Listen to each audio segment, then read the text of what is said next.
वहीं से बोलेंगे जो बोलना है।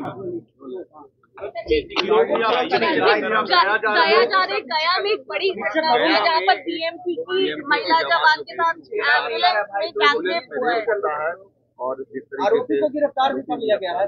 में बहुत बड़ा इंसिडेंट। देखिए, एक के बाद एक जिस तरीके से बिहार में आपराधिक घटनाओं की एक श्रृंखला सी बन गई है और प्रशासन पूरी तरीके से नतमस्तक दिख रहा है अपराधियों के सामने। ये बात सही है कि जो ये घटना घटी है ये जितनी निंदनीय है, जितनी शर्मनाक है, कार्रवाई भी हुई है, गिरफ्तारी भी हुई है, पर पहली बात ऐसी घटनाएं घट क्यों रही हैं?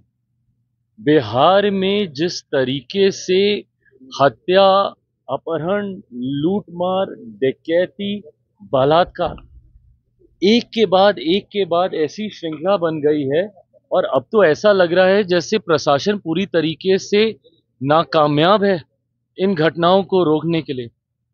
और अगर ऐसे ही चलता रहा तो ये आने वाले दिनों में एक बहुत भयावह परिस्थिति उत्पन्न कर देगा हमारे प्रदेश के लिए।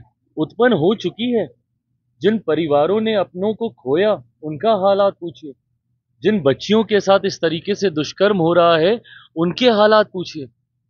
आज अगर इस तरीके की बातें भी कही जाती हैं कि चुनाव के कारण ऐसी गतिविधियों को असामाजिक तत्व अंजाम दे रहे हैं, अगर चुनाव भी एक कारण, और मैं भी मानता हूं कहीं ना कहीं कि संभवतः चुनाव भी एक कारण है, सरकार को बदनाम करने की साजिश के साथ संभवतः इन घटनाओं को अंजाम दिया जा रहा है, पर तब भी जिम्मेदारी तो प्रशासन की ही है ना इसको नियंत्रित करने की।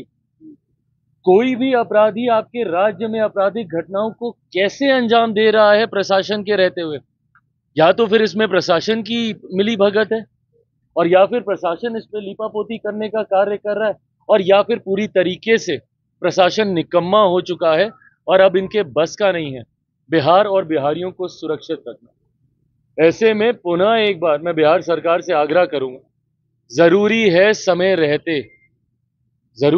समय रहते हम लोगों को इसके ऊपर कार्रवाई करने की। मुझे इस बात का दुख होता है कि मैं एक ऐसी सरकार का यहां पे समर्थन कर रहा हूं जहां पे अपराध पूरी तरीके से बेलगाम हो चुका है। इस पे नियंत्रण पाना जरूरी होगा, नहीं तो इस तरीके से बिहार और बिहारियों की जिंदगी से होता हुआ खिलवाड़ बिहार को बहुत बुरे अंजाम तक लेगा।